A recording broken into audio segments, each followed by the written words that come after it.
I fly the FA-18 Super Hornet with the US Navy.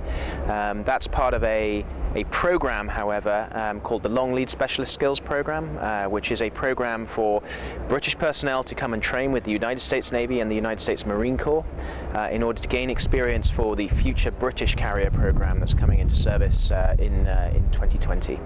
Awesome.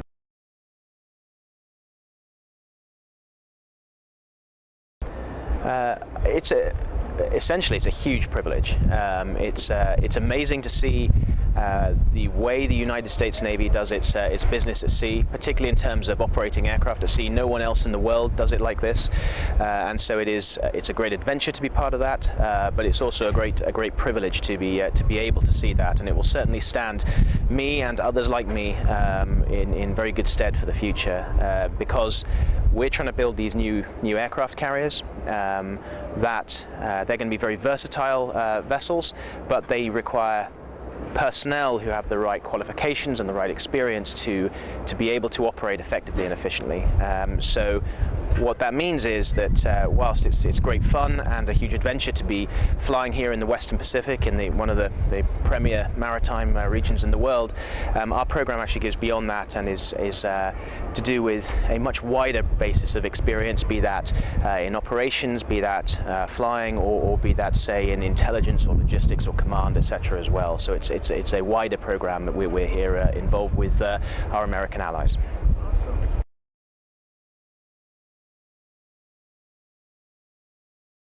Very much so. I mean, I am embedded within one of the strike fighter squadrons on board here. So I am one of the pilots, just like every other pilot on the squadron. So like any close, cohesive unit, yes, I build very good relationships with them, and I think that enables me to understand the American way of operating, but also hopefully allows you and the Americans to understand the British way of operating, that will make our operations together in the future more coherent, I would hope.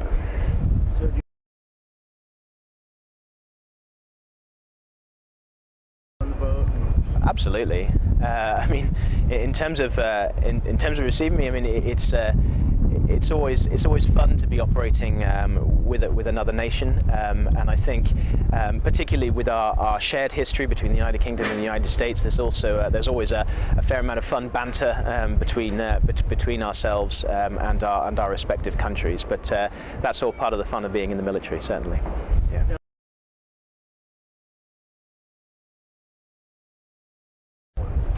I think it's fundamental to the way we operate in now and in the years ahead.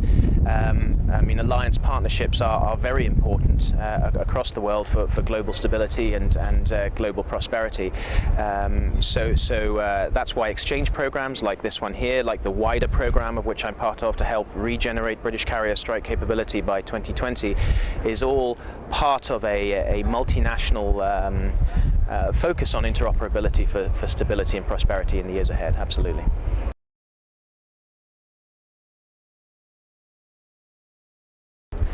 I think the intensity of how you operate in the United States Navy here on board this aircraft carrier, the USS John C Stennis, is different from what I was used to before.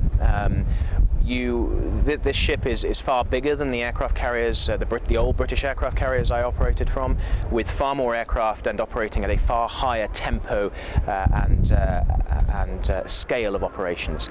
And it's a wonder to behold, it really is. And I think as we move into the future with our new aircraft carriers, which themselves will be much larger than our predecessors, I think that's a really good example of how we can learn from yourselves, and how hopefully that will enable us to interoperate much more cohesively in the years ahead.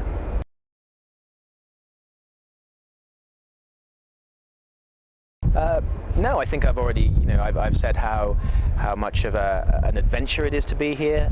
It's a great experience. We're learning a great deal about operations together, but it's also a real sort of honor and privilege as well. So and that is largely thanks to the efforts of the United States Navy and also the United States Marine Corps in assisting us as we, as a nation, build towards our future carrier capability in the years ahead. So that's yeah, thank you.